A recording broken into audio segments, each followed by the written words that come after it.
It's bonus time, motherfuckers.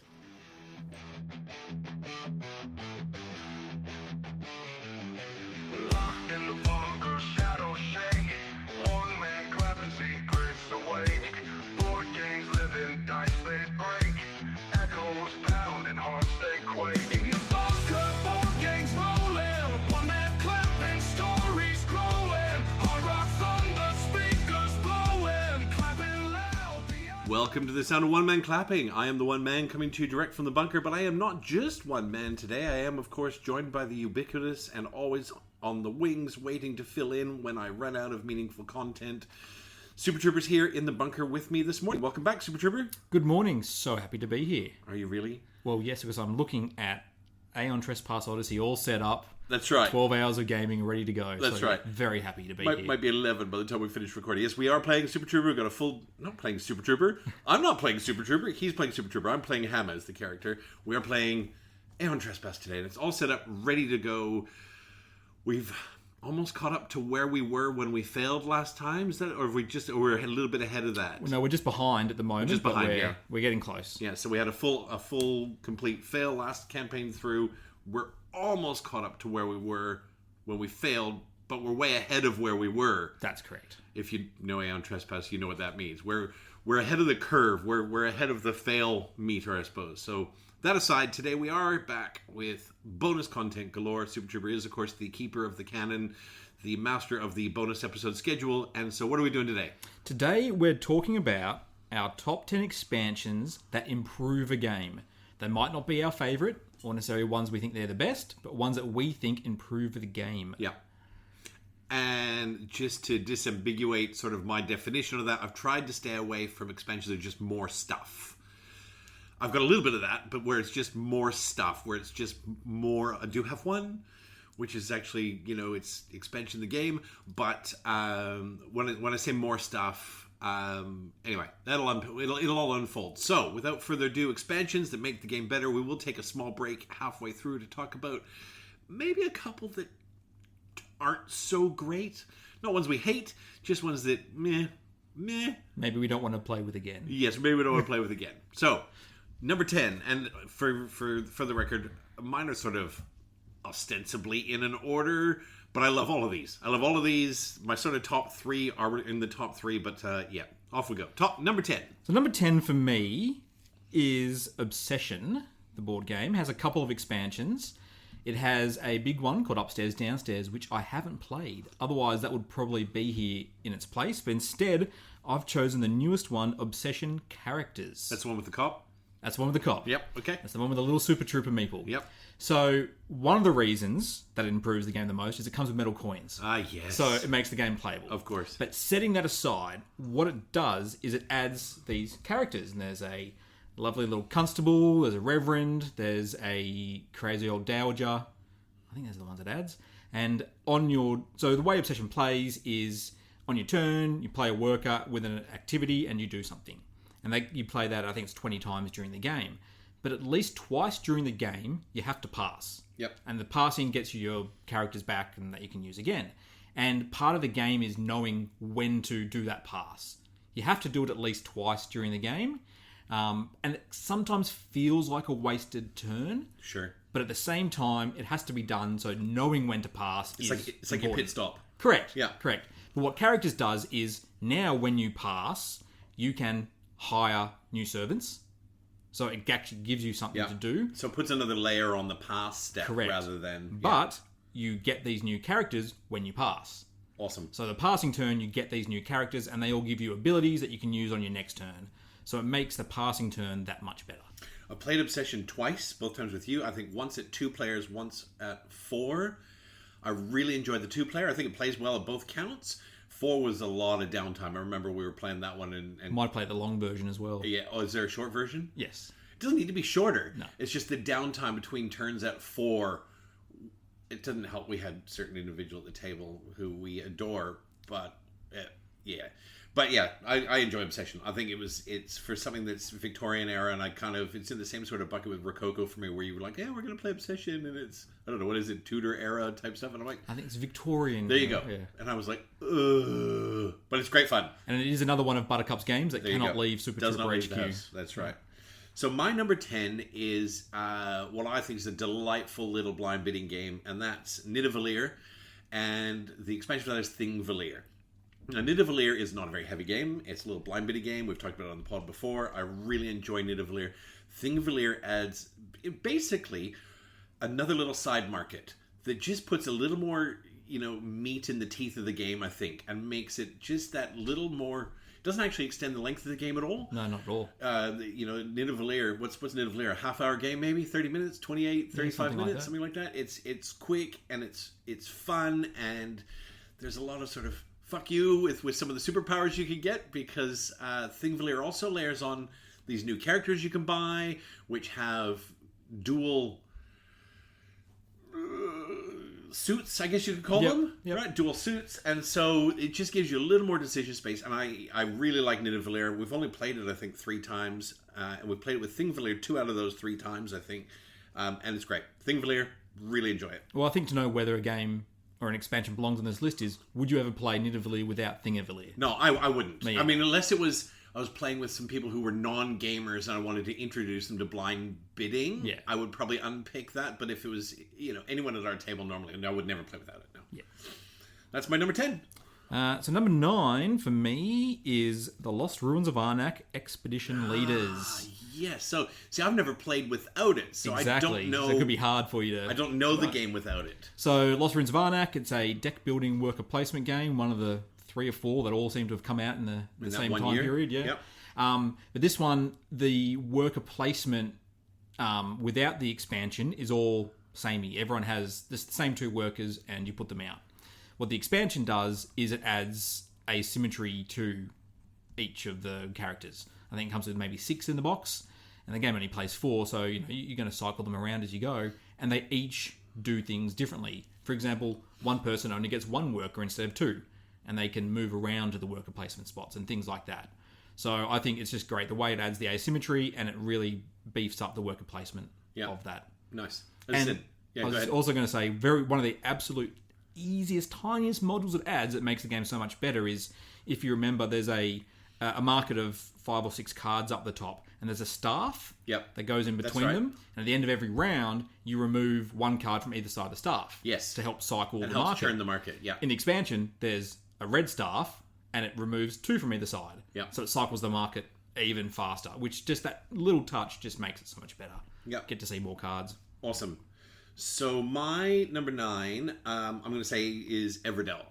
And for me, it's Belfair, which, one of the things, I'm going to load another one on there, because all the rest of the expansions I will play with or play without. But I'm going to put Everdell and Spirecrest. That's my preferred layers for Everdell. Because you like the big meeples. I just think but the big moose. I think reminds you of home. Spirecrest, which gives you that sort of journey down the bottom, it just adds another layer to Everdell's a great game. It's going to be evergreen. It's going to be around for ages and ages. But I think Spirecrest makes it... it's a more desirable game for me. There's more decision space, because Everdell's something that it's I don't know, what's Everdell? A 2 out of 5 for weight? You've got decisions, but it's not a very weighty game. And I think Spirecrest adds just more, as I say, more meat in the teeth. And I think Belfair just cleans up the way the game looks on the table. The tree's lovely, but it's a fucking nightmare to play around, And so Everdell, look, I love Everdell. We haven't played Everdell in ages. I've played with Pearlbrook. I've played with Mistwood. I've played with... There's a number of others, aren't there? No, that's it, I think. It's like, you got Pearlbrook to the left, Spirecrest below. And what's the train stations on the top? The trains to the right, and Belfair's up the top. Yeah. So you add different things to the directions of the map. Yep. So that's me. That's my number 9, whatever. Well, that's very convenient, because my number 8 is Everdell Belfair. There you go. Right. Just jump in and throw it in if it is. So the reason I've chosen that, I've specifically chosen that. I mean, I think Spirecrest out of the expansions is probably my favourite, like between that and Pearlbrook. But Belfair, as you've mentioned, removes the tree, which, as cool as the tree looks, is just inconvenient. It is. It's a for nightmare. playing. It sits in the middle of the table like going, you want to see the board? You can't see the board. You want to engage with the people you're playing with? Tough shit, buddy, because I'm a big tree in the middle of the table. And it looks great, but... But I think more importantly, it adds the fair above Yeah. the top, which has a few almost like release valve worker placement spots Yes. where you can go to. So Everdell's, it's a very tight game. I mean, every time we play Everdell, Dustin always looks at me and goes, oh, it would be good if you could just start with a few resources or something Because you like feel that. like you're never going to get anything done. And as I always say to him every time, I said, did you ever not build your 15 cards? Yeah. And he's like, well no. Yeah. It's like, you always do. But I think that little extra worker placement spots at the top of Belfair where you can exchange a few cards and resources, Yeah. a few more scoring opportunities, I think for me, it just makes the game that much better. Yeah. Awesome. So there you go. Everdell. All Almost right. a crossover. It's a crossover. I think we're going to have a couple. So my next one, I suspect, is also on your list, and that's Dune Imperium. Dune Imperium with Rise of Ix and Immortality, which were two expansions that came out, I don't know, 6-8 months apart from each other. And, you know, Dune already is a tight game. You know, Dune Imperium's a tight game on the board, and there's so much... You know, you'll take a spot and someone around the table goes, screw you! Like, you've only got that card in your hand and blah, blah, blah. But anyway, Dune Imperium, Rise of Ix and Immortality. I wouldn't play without both of those, to be honest. And I haven't played, what's the new one? The new Dune? Uprising? Battleships has an Uprising. Uprising. Which apparently is another layer and other stuff going on. You've got the Sand Wars. I haven't played that. And allegedly, I think you can play with... Can you play with these expansions with Uprising as well? I believe so. I think you can. And then there's the new one, Bloodlines or something. Bloodlines, which is just a more stuff one, I think. It's more factions to start with. But, you know, Rise of Ix, which gives you the... I can't even remember which one's which now. Immortality... We've played with those two expansions we always so play with much. them both. I'm not sure I could actually articulate which one adds what at this point. You know, you've got the axolotl tanks on the one side...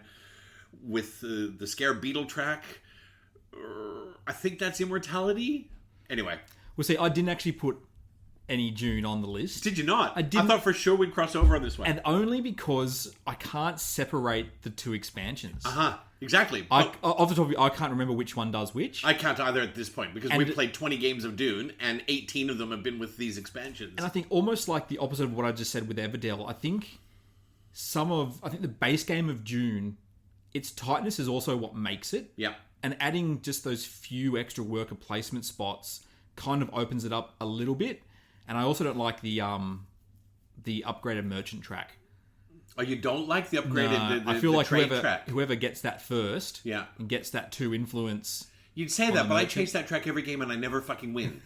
Right? Like, What does that say about you? exactly. I beat my head against the wall doing the same thing. I love that track, and I chase it and chase it and chase it, and Dustin comes in with 14 points at the last minute, and so, yeah. Yeah, I can't separate them in my head. No? I can't separate them into one But expansion. would you play without them? No. Oh, there you go. Right, so, there you go. But I couldn't pick one of them, I don't think. No. Dune Imperium. There you go.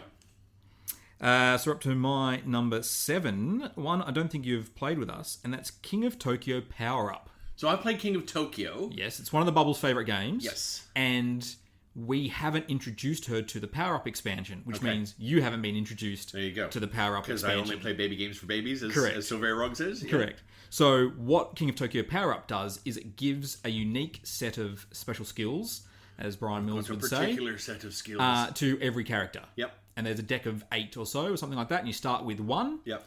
And there could be permanent abilities, there could be one-off abilities, something like that. And what it also does is during the game, if you roll...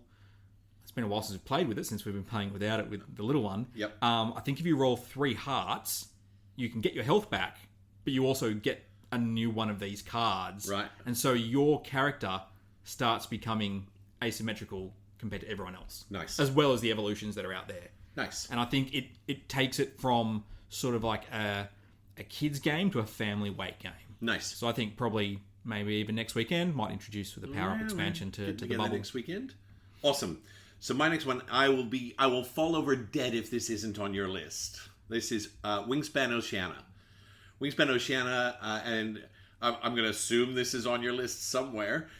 Maybe I'm getting shrugs and okay. So Wingspan. Look, Wingspan was one of the first games that I played when I started this with you guys. Yep. I think it was maybe the 5th or 6th game after Terraforming Mars we played Wingspan, and it was fantastic. Wingspan is great. At that point, you had Oceania, I believe, because Yeah, I don't remember ever Had playing. Europe and Oceania. That's right, and I don't think I've ever played without it because Probably Wingspan not. introduces the nectar, which is the wild food that you can use for Correct. anything. And it also has some mild, you could almost call area majority scoring at the end of the game. So when you use the nectar, it goes into wherever you've used it, That's right. and whoever has the most gets more points. More points. Huzzah! And having that wild food, because Wingspan, like Everdell, it's like you are so... You open your little wallet for your worms and your rodents, and there's nothing in it, and then you go, well, I'm going to spend a turn getting food. Oh, I got one grub. One fucking grub. And what you need in the food tray is not there. And what you need, the food tray is not there, and it's one of the delightful parts of it, right? But I think the nectar adds, as you said with another game, adds that sort of release valve of, well, if nectar's in there, you want to grab the nectar, unless it's coming to the end of the round, because nectar expires. Nectar goes bad, right? If you haven't spent it, Just like honey in real life. Honey No. goes off, doesn't it? honey does not go Sorry, off. I'm just saying that to annoy the chef here. Nectar goes bad at the end of the round, so you lose it. So you want nectar, but if you haven't spent it by the end of the round, it goes, and then you're back to no resources. Use it or lose it. Sadness all round. So it's Wingspan, Oceania. So, I hope you're keeping track. I can't. I'm not counting. I'm only on my second. oh, well, copy. this is number 6 for me. And that is, I had to look up which expansion this actually was because I just play it in every game. Yep. And it's Dominion Empires. Okay, So- so Dominion, you own.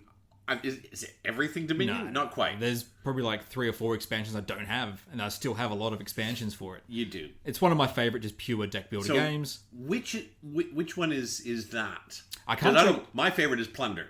Yeah, right? because it's pirates. It's pirates. Yeah. arr. But I couldn't tell you which kingdom cards come Okay. in it. Yep. But Which it mechanics adds, and bits are in it? Yeah, well, it adds a module called landmarks. And landmarks Is that the green ones? They're the green Aha, cards. yes. Yeah, they're great. So a base game of Dominion is typically won with whoever buys the most provinces, Yep. which are the 6-point scoring cards. And so if you have someone gets 5 and someone gets 3, well, it ends up being a 12-point swing and Yeah. they win. What the landmarks do in Dominion Empires is they add a little twist to the scoring during the game. Yep. So there could be some points tokens on it at the start, and every time you buy a certain card, you might get one of these points tokens. Yep. Or it could be whoever has the most coppers in their deck suddenly gets extra 6 points, and coppers are not desirable. So suddenly you're like, well, do I hoard coppers to get more points or something like that? And I think that twist to the scoring for me refreshed Dominion. Nice. Big time. Like I've been playing it for years, and just that twist just made it so much better. So I know I've got at least a couple on here that I know won't be on yours because I know you haven't played them. So let's knock a couple of those off. So my next one is number 6, and that is a Anachrony Fractures of Time. Yeah, I had one of my favorite games, and I have not played the expansion. Yeah, so Fractures of Time is fantastic. I must confess, I play Anachrony mostly solo, and the solo for Anachrony is outstanding. It's outstanding. One, because it's so easy to manage. And given I'm a big fan, David Turksey. I know you're my number 3 top listener. I know you're going to get this message. I love your work, but Turksey's solos can be egregiously weighty to manage. The solo in Fractures of Time is fantastic. It's basically you've got a sideboard that has like a little snakes and ladders track on it, and every time a decision's made, a little token moves to a different spot on there, and depending on the board state, it's like a little physical flow chart of what they're doing next. So there's none of this I have to remember if this then that, if this then that, because a lot of Turksey solo modes are very much if this then that. This is not, and it's so easy to manage, and it feels like you're playing a 3-player game when you play solo. And Fractures of Time, again, like Everdell, like Wingspan, it's not so much that it's resource tight, but the board's so tight. There's only so many places you can go. And of course, as the game progresses, those places get fewer and fewer as the cataclysmic end of the world is approaching. Fractures of Time adds this valley. It's another board that sits on the side, and it's not so much time travel, but teleportation. So you can teleport into the valley really easily, but there's all kinds of interference from the iridium deposits or some shit. You can't teleport. Unobtainium. You can't teleport out. So what you can do is sometimes you can milk like a 1.5 turns out of a round. You go take a turn, and you might be able to go bloop and blink into this valley, which has another set of things that you can do, another set of actions, without having to have another stomping mech on the board. And it also doesn't dilute the decision space, because the stuff that's in the valley is great, and it helps layer on the game, and it is like like Rise of Ix and Immortality for Dune. I don't know that I would want to go back to playing without Fractions of Time, because you also have your, there's another little bit that sits above your player board where you're managing your teleporter, and your teleporter has to be powered up by another resource that you have to build and gain. It's great. Fractions of Time is great. Because Anachrony itself, like Everdell, is a very tight worker placement game. There's not that many spots. There are not many spots to go to. And if someone takes, one of the mining things, or for example, then suddenly your chances of getting resources in a 3-player game is pretty diminished. So I guess having that teleport thing does open up a little bit and give it a little bit more breathing room. It does, but without, as I said, you can't go straight there. Yeah, you got to work up to it. So you can't just go straight from your player board to the valley, I think. It's been a while since I played. You have to go into the normal board first. So you have to have a normal turn. And then if all the stars align and you've got your powered up machine and your machine, because it starts to break down your teleportation machine. And As they do, right? Yeah, of course. Then you can blink into the valley or into some other space, and it's fantastic. Looking forward to playing it. That's, I think, on your list to play. It is in my list of token aspirations for this year, absolutely among 27 other games. But I think I'm pretty confident we'll get that played before the end of the year, because we all love Anachrony. And again, Anachrony was the first game that broke me. When I say broke me, a little side segue. You'd sent me a link to the spreadsheet you manage for your games, and said, well, why don't you pick a game? And you sent me, and I've told this story on the pod before. And so I looked at the spreadsheet, and I'm like, Anachrony. I'd fallen down the rabbit hole in BGG. I'm like, Anachrony, that looks great. And so let's play Anachrony. And you went, okay, no problem. And so we rocked up, and of course you had the Infinity Box. You have the Infinity Box, which has got everything in it.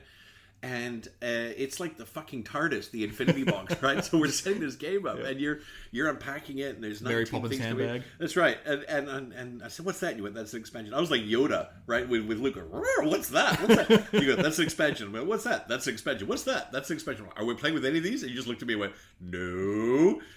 And so we played Anachrony, and Anachrony broke my brain. Yeah, I was a lot younger then in my gaming evolution, right? I was just a baby. You weren't in your 50s. I wasn't in my... Thank you very much. So that's my number 6. So we're up to number 5. Number 5, like you said, with Wingspan, I think this will be a crossover, and that's Ark Nova Marine Worlds.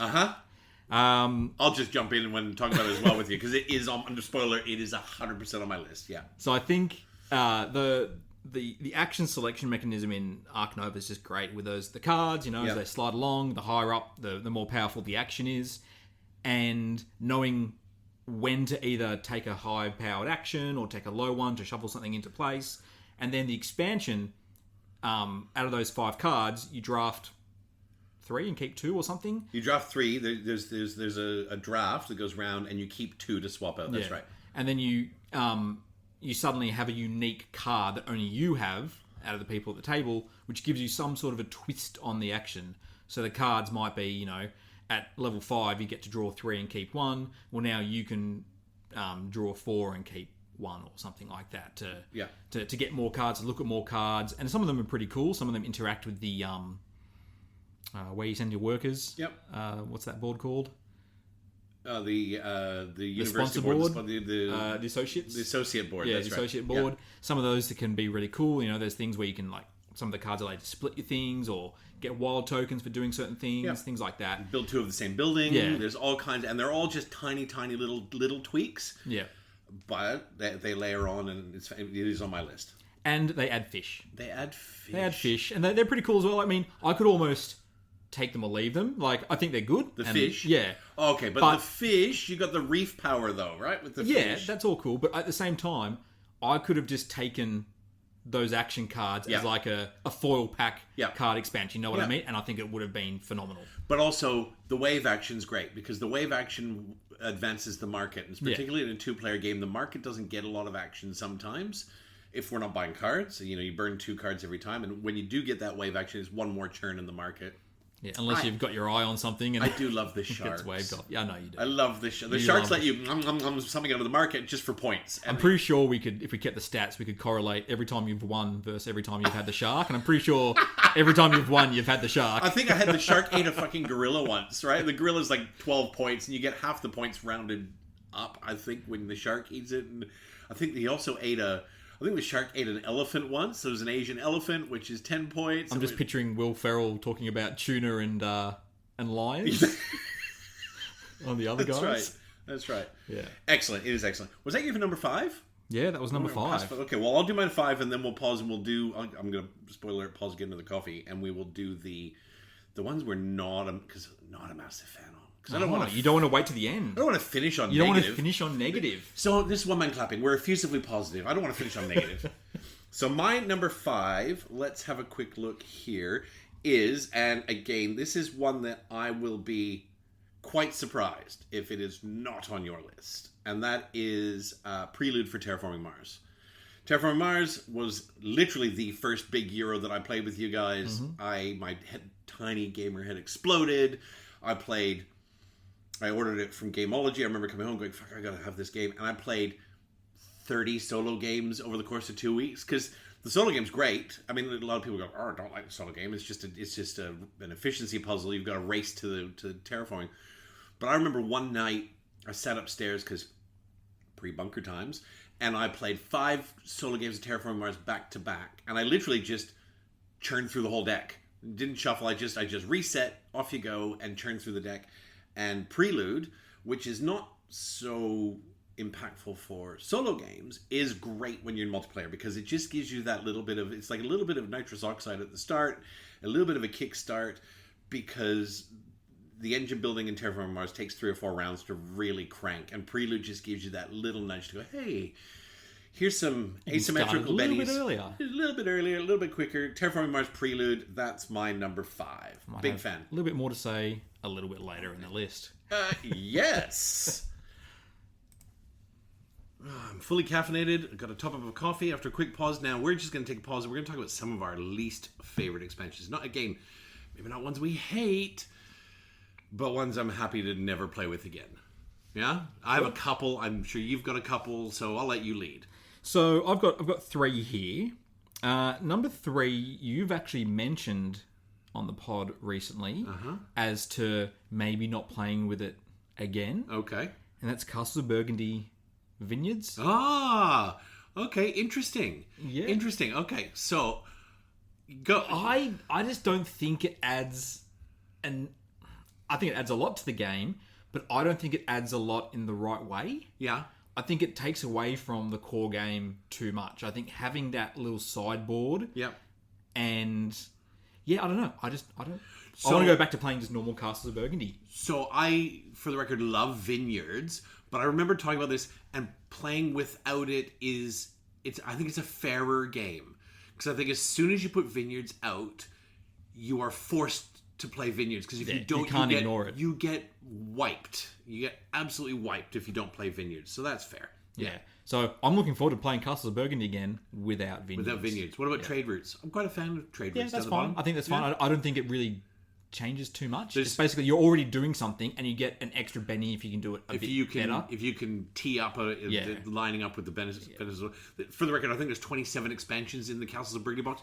One of them is Geese. They call that an expansion, which is one goose tile that goes into the bag. Yeah. And I think I've seen the goose tile come out once in all the games we've played. That's not an expansion. That's a tile. That's a promo. There's probably things in there that I'm not aware of our expansions, like the geese. I probably would. Maybe you'd mention it to me. So the inns are an expansion. Oh, okay. The cranes are an expansion. And again, they call them expansions. They were probably a little promo thing that came out over the years. But Yeah, see, I wouldn't have known that those were expansions. I would have thought they because were we've never base played game. without them. We've only Yeah. ever played the uber deluxe version of Castles of Burgundy. But we've played with and without. We're going to pause because somebody's flushing the toilet upstairs.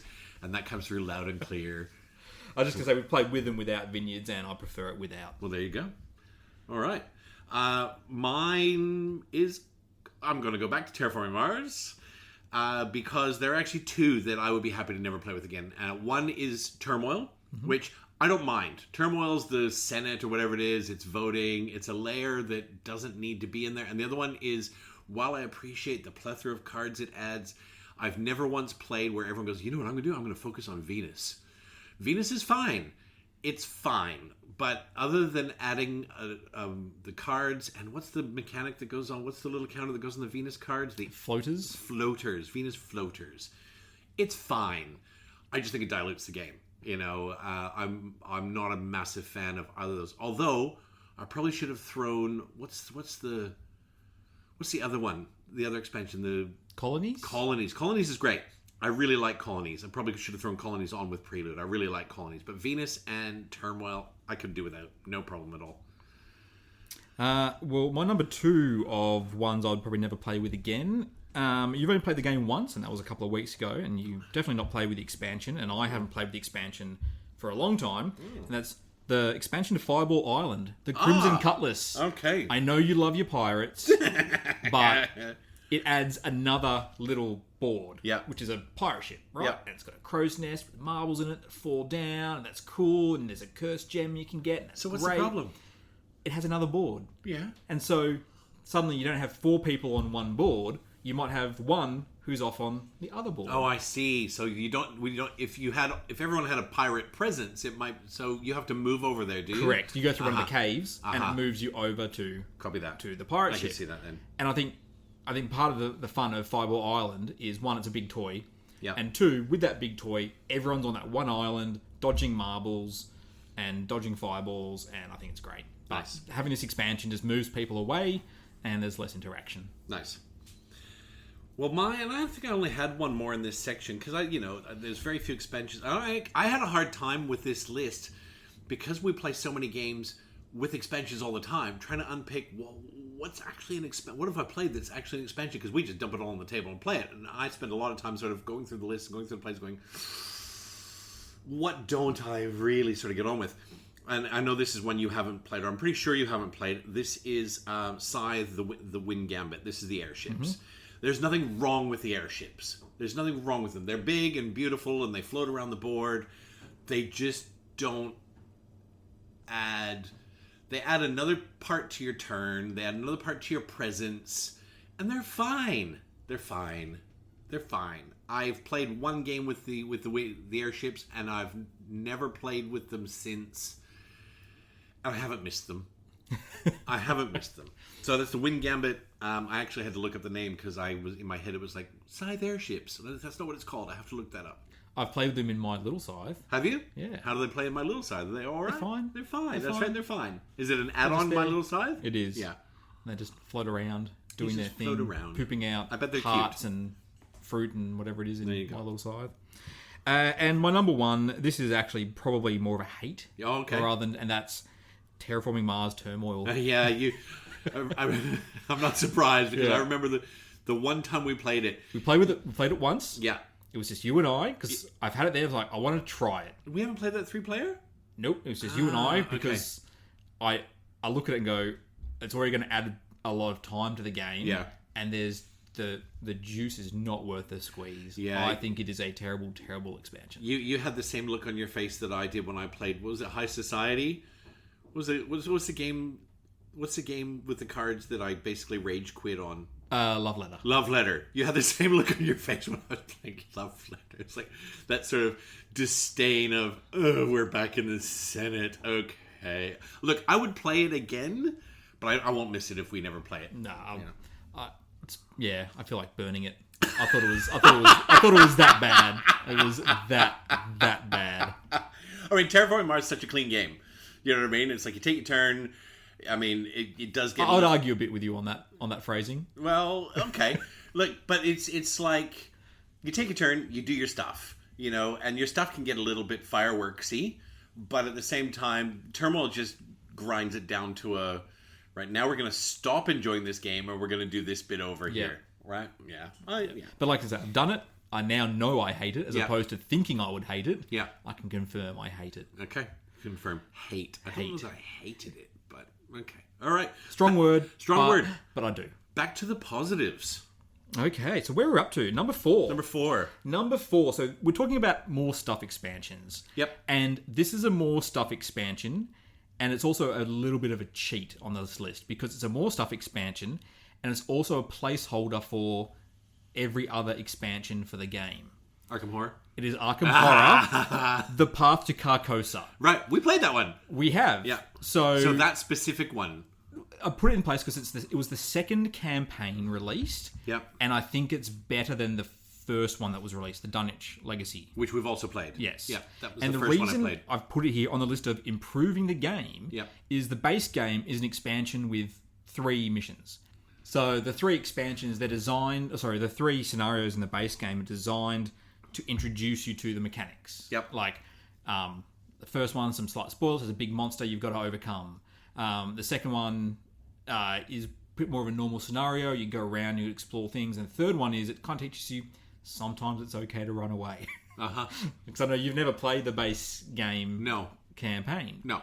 But the Path of Carcosa and all the future campaign packs add 8 scenarios, sometimes more, sometimes less, and some of the future ones, and they give you a fantastic story. Yes. And I think this is how you play the game. Yep. That base game really is a tutorial version Right. of Arkham, and you need a campaign pack of some sort to get the actual game. So is the base game like a one-shot?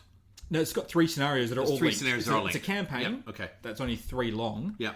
I mean, and you've got all the expansions that add more character cards, and of course they're cool. Yeah. But I think you need a new campaign to get the most out of Arkham, Yep. for sure. Well, I'm going to jump on that same bandwagon. This is where I'll throw in my expansion, the game. And it's really 3 games. I'm just going to dump them all in one great big bucket. And that's pretty much everything by Chip Theory. You know, I'm a big Chip Theory fan. I'm talking specifically about things like Too Many Bones. I'm not talking about Elder Scrolls. Elder Scrolls isn't on this list. There's no expansions for Elder Scrolls yet. But Too Many Bones, you get the base game where you get 4 characters in it and a whole lot of play. And then there's more characters. There's more encounters. There's more missions, and it all just seamlessly shuffles in together and creates just more variety, more replayability. Honestly, you could play Too Many Bones 50 times and never play the same game, right? And it's the same for Burn Cycle, which I know Burn Cycle gets shit on a lot out in the open because I think it's a terrible multiplayer game. I've never played it multiplayer, but it makes my skin crawl to think about playing it multiplayer because all you're doing is you're taking the puzzle and you're arguing over how to solve the puzzle. It's very orange. It's very orange. It is very orange. Just looking at it now, it makes me think I'm with Andor in that prison. There you Narkina go. 5. Spoiler alert. Yeah. Oh, I haven't been there. Season 1. Oh, season 1. Okay. Season 1 was a long time ago. Yeah, it looks like the prison clothing. It does. So Burn Cycle is a brilliant game, but it is 100% a solo game because as soon as you're dividing that puzzle decision space amongst 2 people, it's just going to devolve into, well, what should we do, rather than actually enjoying the puzzle. And what's the third one? Cloudspire. Now, Cloudspire, I have to confess, I've never played that with another human. But Cloudspire, again, the solo on Cloudspire is so good. And it's action programming. It's basically action programming, and then you basically open the floodgates, and you resolve the programming from both sides.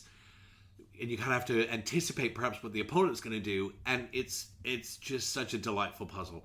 It would be great. Cloudspire would be great 2-player, but again, these are like expansion the game. You get the base game, and then it's just so easy to dump the other stuff in there because it's just so modular. So that's pretty much those 3 Chip Theory games. So I was going to say, so just clarifying, your number 4 is every expansion ever to every Chip Theory game ever. Is that correct? I'm just lumping Chip Theory games because they're literally expansion the game. You know, you can play base game, and you get a lot of play out of base game, but it is just so much toothier, so much meatier, so much more delightful when you've got all the choices, all the characters to choose from. You know, it's every expansion by Chip Theory. Well, I thought if you're going to narrow it down to 1, you might have chosen the box for whatever that one is. The Trove down there. Chest. The Trove Chest. The Trove Chest, yes. So the Trove Chest, I guess you'd call that an expansion. It's an add-on. It's a fun game to It's play. a fun, getting stuff in and out of the Trove Chest? Yeah, you were showing Buttercup the other day, Yeah. and she was geeking out over it. It is. Yeah, it's a nice toy, the Trove Chest. When But you also, there's like 30 expansions, all neatly stacked into one Kallax square, right? That would be, you can see all the boxes up there. I've got the boxes up because my wall's covered in expansions. There's also about 6 more on the wall behind you. That's all into one Kallax now. And it's really easy to get stuff in and out of. It's really easy to go from that storage to the table with that. I mean, as far as coffins, they talk about the big box being coffins. It is not. It is absolutely, you can literally pull the drawers out, sit them on the table, sit your game up, and off you go. There you go. So number 3 is for a game I'm fairly sure you haven't played. We have to rectify this.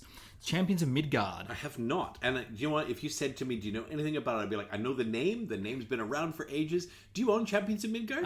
No, Dustin does. Ah. It's one of the few games that Dustin owns.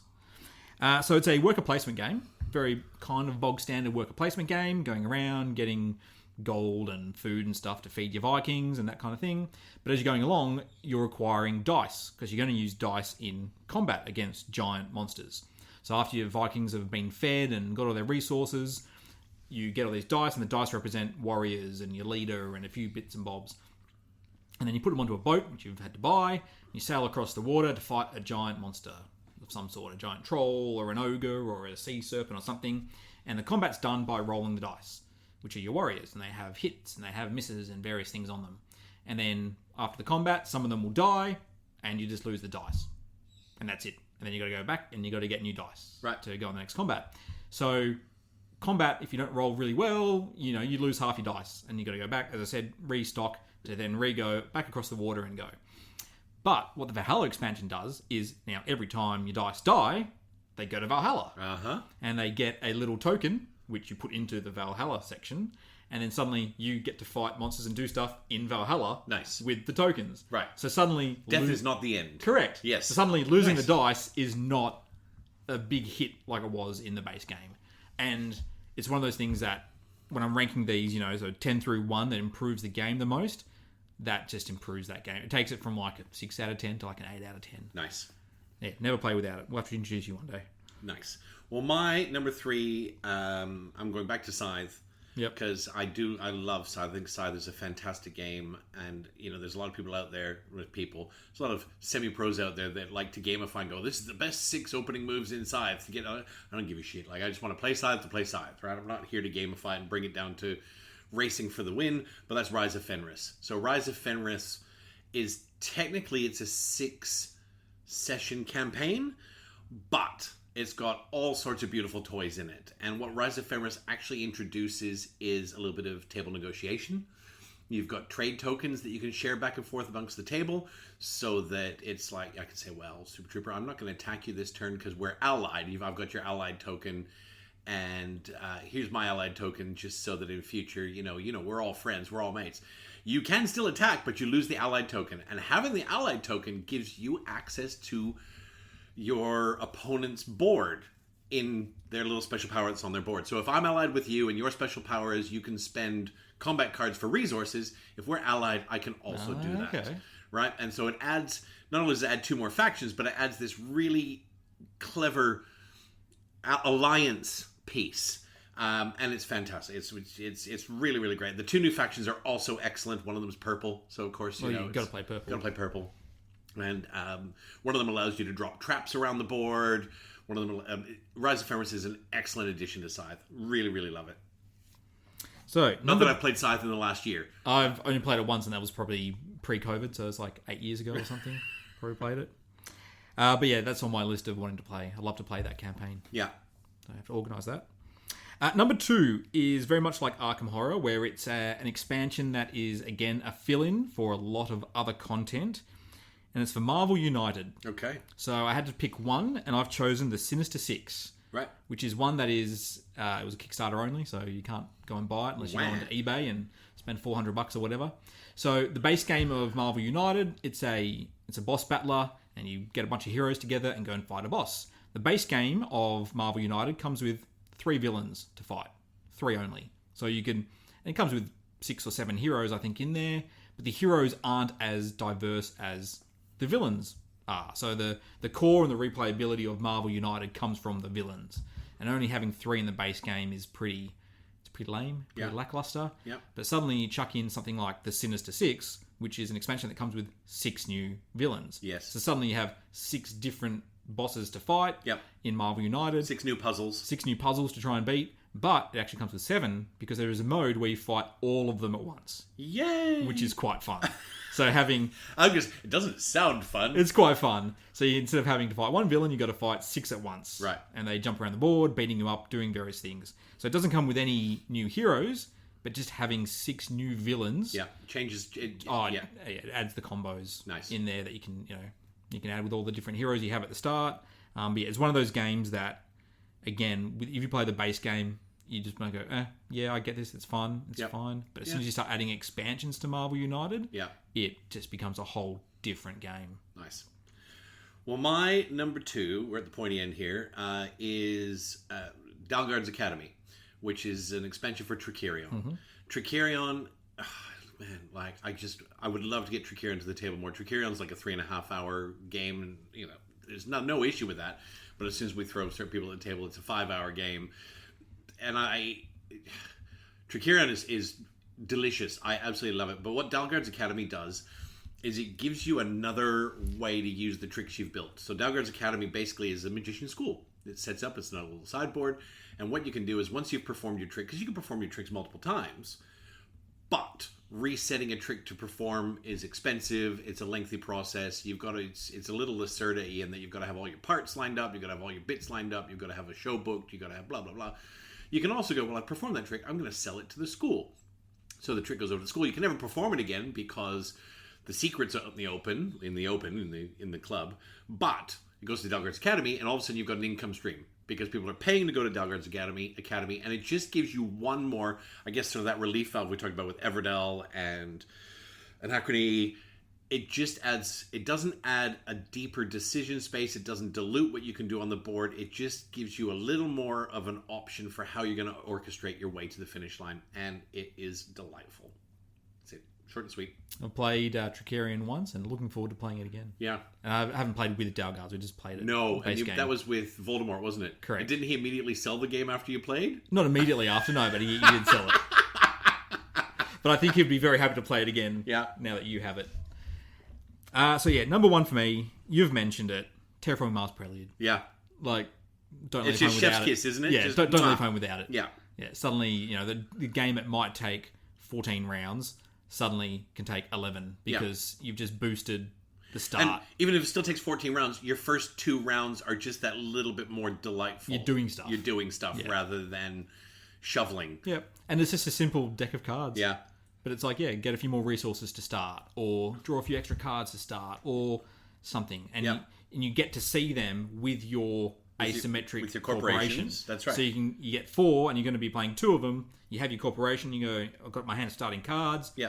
Can I get an But you've also got 2 corporations to choose from, Correct. right? So you can actually sort of go, well, I can mix and match these things, and there's often some really delightful combos in that. As they say in D&D, it's like turn 0, you know, like campaign 0, or turn 0 is finding that combo from those starting cards now to go, hey, can I accelerate my game? Yeah. And most of the time you can. Yeah, absolutely. So I'll throw into that, there's Terraforming Mars Prelude 2. Yes. Prelude. All the Preludes. Yes. We Prelude. haven't played TM since we've got those, have we? I've played it with Dustin. Right. Okay. And sure, I've played it with you. Have we? Yeah, with the new with Preludes? Prelude 2, but they just shuffle in seamlessly, No, I know. so you wouldn't know whether. I've got the new solo, of course, which I'm very much looking forward to as well. Well, my number 1 is just shoot straight to it. It's the Spirit Island expansion. I'm a huge fan of Spirit Island. You and I have played one game. Lou and I have played one game, but I play it solo all the time, and that's Branch and Claw. So Branch and Claw is the one that you and I played. We end up playing with it. We played with the because cards. it was just shuffled in, yeah. But we didn't play with all of the aspects of it because some of the cards, you know, Anyway, Branch and Claw adds things like Strife and Pestilence, and you can manipulate the wild animals to your benefit, and it just adds this absolutely succulent layer onto Spirit Island that just gives you... Spirit Island is already, you know, I play 2-handed usually, I play 2 spirits, and it's already brain-burning. There's a lot going on, trying to combo off each other. Branch and Claw, it's almost like a resource management now in Spirit Island because you see the board with uprising tokens, and that's the locals fighting up against the colonists. Every time there's a combat, there's a little uprising. Or you've got the little claws. I can't remember their names. I'm sorry, but they're like little tiger claws, and you can actually, some of the spirits can push them around the board, and they basically go in and go nom nom nom nom nom nom, and they eat the colonists, and it's a delight. Like there's a whole lot of, again, Spirit Island. There's a lot of expansions and a lot of other. There's spirit expansions. There's Feather and Flame. There's Nature Incarnate, which I don't have, which is the latest one that's out. And I probably don't need it, to be honest, because there's so much in Spirit Island that, again, it's like 200 bones. You could play it 50 times, and it just unpacks differently every single time. But if you had a trove chest of Spirit Island, you'd buy them. 100%. No, and actually, I've actually looked. Laser Rocks does a Spirit Island chest like Coop's Frosthaven chest and his Mansion of Madness chest. And I look at it and I'm like, God, you need a fucking engineering degree to put it away, though. Like, And you're like, okay, click. yeah, no. Do I need a $280 storage box for Spirit Island? Yes, click, order. They do make one. Laser Rocks makes a very, very swanky one that literally fits. It fits everything, and it fits everything with 100 micron sleeves. So, because the one I have is it fits everything just. Everything's going to take a deep breath before you put the lid on the box. It just fits everything. It looks like the can of beer that Bart gives to Homer. Put in the paint shaker. And that's it. Any honorable mentions you want to throw on there? I didn't say Wingspan Oceania. Yeah. I think it's good, but I don't think it Would you improves. play without it though? Yeah, I would. Oh, would you? Yeah. Okay. I think one of the reasons we don't now is because it's all shuffled in. Yeah. Yeah. I want to put you on the spot though quickly. Okay. Have you prejudged any expansions that you have or haven't? Sorry, that you haven't played, either good or bad? Is there anything you look at and go, I never want to play with that? Because in the world of Kickstarter these days, you don't kickstart a game. Yeah. You kickstart a game and 17 expansions usually. Yeah. So is there anything you've looked at that you've prejudged? Anything on the shelf that you haven't played and you have an expansion for? So, okay. So, I'm a little hesitant about the expansion, which is like the little add-on for ISS Vanguard. ISS Vanguard was a great game, but it's called the Lost Fleet, I think. It's like an extra... No, that's Gaia Project. It might be the same name, actually, then. It's this middle box there on the ISS Vanguard shelf. Now, I haven't prejudged it poorly, but I'm also like, ISS Vanguard was great. I loved ISS Vanguard. But ISS Vanguard was like 26 sessions, and sessions 17 to 21 were really grindy, right? And I think the general consensus of people that played is you do hit a spot in the middle of the campaign, which is just a bit rinse repeat.